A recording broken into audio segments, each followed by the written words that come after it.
Would you believe me if I told you that a black man in 1821 started what is now a $40 billion industry? This is Thomas Jennings, and if it wasn't for him, your nice clothes would always stay dirty, because in 1821, Thomas walked into the United States Patent Office, and it was at that moment that the world got introduced to dry cleaning. So stay with me, because the story behind this will blow your mind. You see, Thomas was living at a time in this country when most black people were being sold, but Thomas was different. He was a free man. But I promise you, his time wasn't free. He was running a tailor shop in Manhattan, New York, and he was getting paid because his clientele was wealthy. I'm talking about people who wore silk and fine wool. That's that type of drip you couldn't afford to ruin. But there was one problem. Every time one of his customers came in, their beautiful clothes would have a stain. Back then, the only real option was water, scrubbing, heat, and more water. But if you try that maneuver on some silk, you might hand back something that can never be worn again. Jennings was too good at his craft to not solve that problem. So he started testing different things, different liquids, different methods. And what he figures out is the problem never was a stain. The problem was using water to clean it. You see, water can destroy certain fabrics, but a different kind of cleaning liquid can clean it without destroying what it's made of. He called his process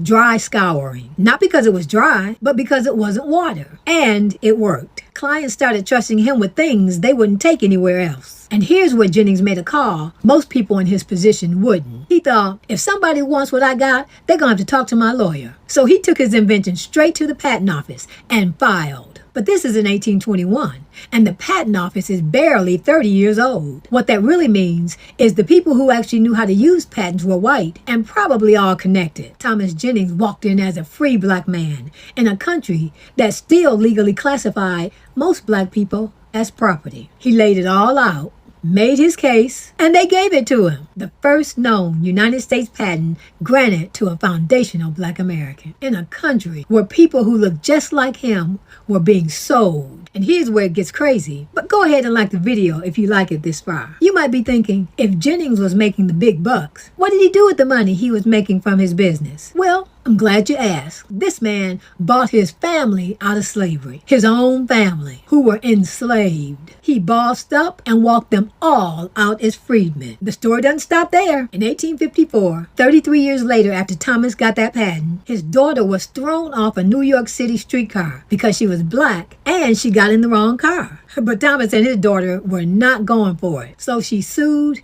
and she won. Her name was Elizabeth, but people called her Jenny. One of her attorneys was Chester Arthur, who later became president of the United States. More than 100 years before Rosa Parks became the face of that fight, Jennings was already winning in a New York courtroom way back in 1854. So Jennings didn't just solve a laundry problem. He bought his family's freedom with what he built and raised a daughter who kept fighting for more of it. The dry cleaning industry today is worth roughly $40 billion. And it starts, in part, in a tailor shop in Manhattan, New York in 1821. So if you want to hear more amazing stories about foundational black Americans, make sure to follow me.